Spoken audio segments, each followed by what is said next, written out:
Welcome back to the channel, and thank you for checking us out. If you've subscribed, we appreciate that, and if you haven't, please hit subscribe when you're done watching if you like what you see, and thank you again for all the support from the people who have subscribed. Today we're just going to talk a little bit about the key points we considered when heating our chicken coop.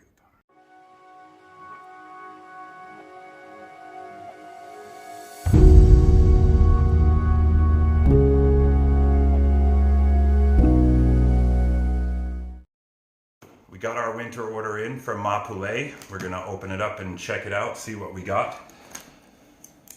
And they are a great company to use. If you're from Canada, you may be familiar with them already. We have found that their prices in comparison to your local farm stores are amazing.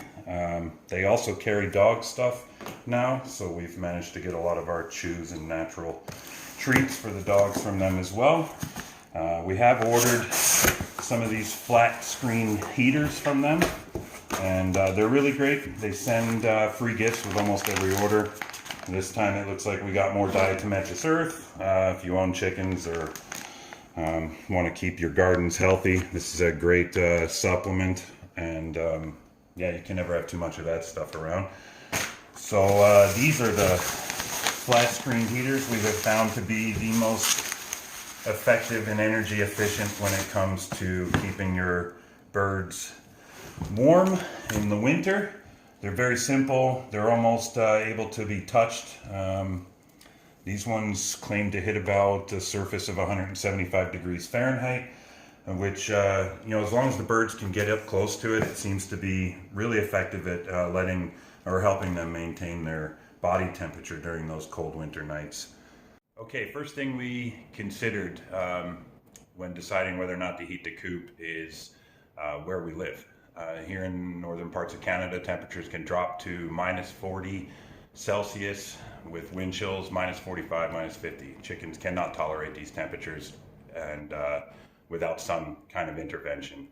And if you live anywhere the temperatures are between 4 Celsius and 40 Fahrenheit, you don't really need to worry about it because that's a pretty comfortable temperature for the chickens to tolerate. Second thing we considered was our breed choices. We have had another video where we covered the breeds we keep that are more winter hardy.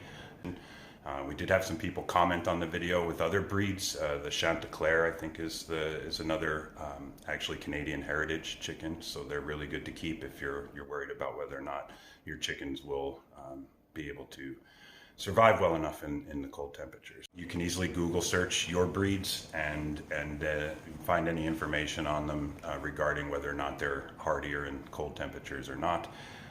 Another thing you should consider is your coop setup. Is it insulated or not? And your size ratio of chickens to coop. If you have a large space and only a few chickens, they will have a harder time regulating the temperature within the coop. Chickens run around 41 to 42 degrees Celsius body temperature. That's about 106 Fahrenheit. So if they're in a tight enough space that's well insulated, they may be able to generate enough of their own body heat to stay warm and comfortable through the cold nights. And if you aren't sure if your chickens are cold or hot, there are very easy tells.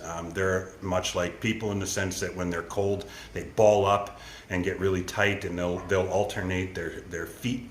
So they'll only stand on one foot, and if they're too hot, they'll kind of open up their wings, kind of let cool air up, and they'll almost pant. You'll see their mouths will be wide open, and that's a strong indication that they might be overheating a bit. Other things we considered is age of your chickens. Younger chickens need a lot of heat. Older chickens may have harder time regulating their heat, so take that into consideration if you're trying to decide whether or not you want to create a heat source in your coop. Molting is another one. If you have chickens that do some late season molting, we've had that in the past. They will have a hard time keeping themselves warm, so you may want to create some kind of a heat source to keep them comfortable. We enjoy getting eggs all season long, so we have leaned more towards keeping the hens as comfortable as we possibly can. So if you're looking for an easy solution to monitor the temperatures in your coop and control your heat sources, making sure they're not running too long or not long enough, they do make these simple devices. Basically, you can plug your your implements into it, and they do have a thermostat. And yeah, you're able to set the temperature that you want them to reach. And yeah, these do a pretty good job. As mentioned before, we use a different setup, but these work as well. Okay, temps in our part of the world are going to drop into the minus 30 Celsius range for the better part of a week or more. So we're going to hop into the coop here, show you some of the implements we use to keep it warm, and yeah, go through some of the safety things. We got our panel heater here from Mapule. Quick disclaimer, we are not spokespersons for Mapule. We just found them to be our best option right now for sourcing these materials and food and everything else. If anybody has any place they're using here in Canada that they find great wholesale prices on chicken food and heaters and dog stuff, then please share that in the comments. We'd be happy to hear about them. We have used different things to heat our coop. We found these to be the safest option. They're quite easy to use. They do come with little hangers or little feet like a TV does, but we don't use those.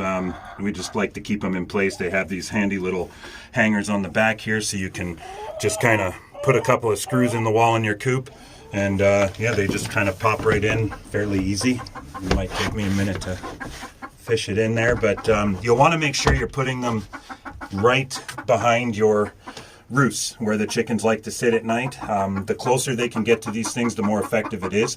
Air temperature and immediate area temperature are two different things. Your coop may be cold on your sensors, but if the chickens are near this heat source, they will be able to maintain their body temperature a lot more effectively, even if the coop itself is sitting below zero or colder.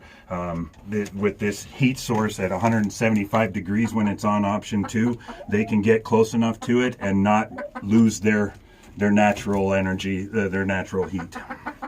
You will see here we also use heat lights. These are a little bit more of a riskier option. Again, if you're going to use any of these, please follow any of the directions by the manufacturers. Make sure they're up and away from any kind of a combustible source. We just like to leave these on during the day, give the chickens a little bit more reprieve from the cold, and we try not to run them too much at night. And again, follow all your guidelines. We are not experts in the world of electrical or fire. We just try to follow all the manufacturers' recommendations when it comes to installation of these implements. Okay, so a lot of people use space heaters, ourselves included. We have in the past, when it gets too cold for the panel heaters and the heat lights to keep up, we do grab a small space heater. You really want to make sure that these things are set away from anything combustible. We regularly blow it out, and we try to only run it for a few hours at night when it gets really cold, just to take the edge off a bit. We keep it blown out with get a compressor, blow it out, keep the dust off of the elements. Make sure you try to use like ceramic heaters. You do not want to use heaters that have open flame. Obviously, that is just a huge danger. Again, I don't personally like using these. We do from time to time throw it in here though, and make sure that chickens don't get frozen overnight. Okay, heat sources in cold temperatures will create higher levels of humidity and moisture. The chickens prefer it right around that 50% mark when it comes to humidity. We run a couple of different things. Our weather station, it's little sensors. We keep it in here, kind of keeps track of the ambient temperature and humidity. We also have ventilated our coop. If it gets too high, we have several areas in the coop where we can pop panels off and let air in, let the moisture kind of balance itself out. You don't want to have those open where they're roosting, so we will change up the locations on where we let the air flow in. Obviously, you want to pay attention to which way the wind's blowing from, and you don't want to create necessarily cross breezes this time of year. Otherwise, that humidity can collect onto the animal itself, and it can freeze and actually harm the animal. All right, so you don't want to heat your coop, or you don't have the option to heat your coop. One thing we did earlier on when we started keeping chickens and we didn't have everything that we have set up now was we went out and found a used tent, and we brought it into our garage, and it was a quick, easy solution to keeping the chickens out of that harsh element. And yeah, we threw some straw down. You let them come in, scratch around, and generally, I mean, our garage isn't heated, but it is attached to the house, so it rarely drops below 0 degrees. And it's not that 4 degrees the chickens are comfortable with, but it will prevent them from being exposed to frostbite and freezing to death. It's also another great option if you suffer power outages. During this time of the year, harsh winter storms can knock out power for hours or days. This is another great option to use if you have that problem. So if you made it this far, thank you for watching, and we hope this information helps. And again, if any of the viewers out there have any suggestions that worked for them, we'd love to hear about them.